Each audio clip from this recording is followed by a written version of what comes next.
Here are 5 upcoming teams in the NBA for next season and possibly for years to come. My name is Joshua Enviers, and let's get started first talking about the most fun team, the Los Angeles Clippers. There's a lot of hype surrounding the Clippers because they could have 1 or 2 max salary players if they trade away Danilo Gallinari, who's eating up like $32 million, something crazy like that.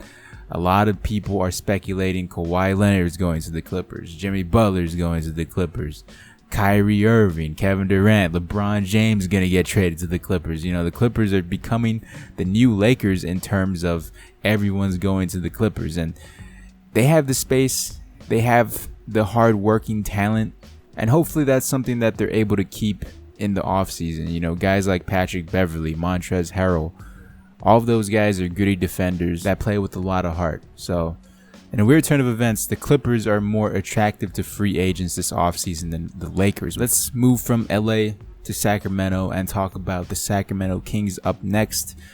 Just like the Clippers, young, hungry, and have a whole lot of cap space. Their max guy right now, or their most paid guy, is Harrison Barnes. So they could go get a guy like Jimmy Butler to go alongside with them. I know that's a popular pick right now. I think Bleacher Report said that the Kings would be a perfect fit for Jimmy Butler. And depending on if the Sixers move on to the Eastern Conference Finals and possibly Finals, I don't think Jimmy Butler's leaving. Unfortunately, the Kings have had this history of just being an awful franchise, and I believe they fired their head coach, Dave Yeager.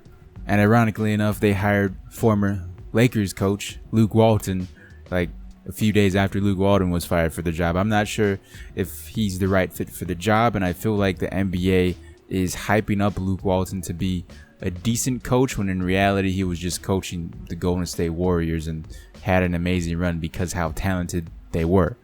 Management aside, looking at the Kings, they're still young, they're still talented, and they're missing 1 or 2 guys to help them get over the edge in the difficult Western Conference. But with how good they played this season, next season looks to be a for sure lock for them in the Western Conference playoffs. Next team up, the Dallas Mavericks. Dirk might not be on this team next season, obviously. He's going to be retired, and it's kind of bittersweet to no longer see Dirk on a basketball court in a Dallas Mavericks uniform. But they got Luka and Porzingis. Porzingis coming back from a nasty ACL injury.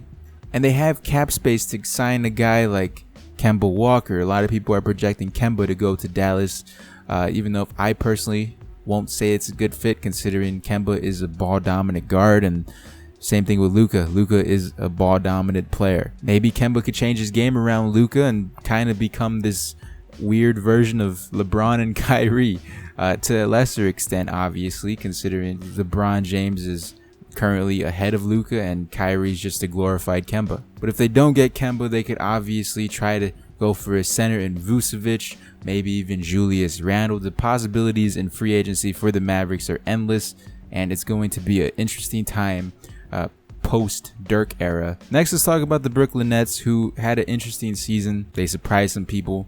They shocked the Philadelphia 76ers the first game of the playoffs, even though they ultimately ended up losing in the first round.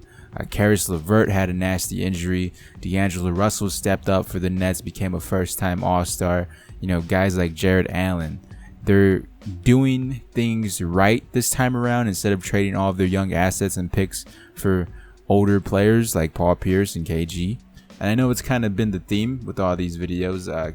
Kevin Durant, Kyrie, you know, there's rumors of having them going to the Knicks. And in my opinion, the Knicks, although have cap space like the Nets, they're not the Nets. You know, even if they get Kyrie and Kevin Durant, they'll most likely make the playoffs considering because it's the Eastern Conference. But young talent wise, it's not as bright as the Brooklyn Nets. Yeah, they got Alonzo Trier, Mitchell Robinson, Kevin Knox. But if you had a chance between the Knicks and the Nets, I definitely pick the Nets just because their situation is a whole lot better. Last but not least, I have the Orlando Magic. This one was kind of a difficult one for me because just like the Kings, the Magic have been ran awful these past couple of years, but somehow they managed to make the playoffs, and they have proved me wrong that maybe next year is their year to build upon this year. They're going to have a healthy Markelle Fultz, and they got the room to sign a guy depending on whether they want to try to re-sign Vucevic,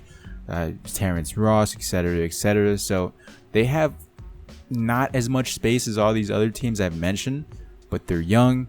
It looks like they finally got it together. Hopefully they could keep it all together for next season and build upon this year. I personally feel the Magic have been the laughingstock of the NBA for the past couple of seasons, so it's good to see them finally being up and coming. You know, I at least that's what I hope. So, you know, I'm putting a lot of money on the Magic and the Kings being good next year, but in reality, history has shown us that that has not been the case. So I'm rooting for all these teams to be good.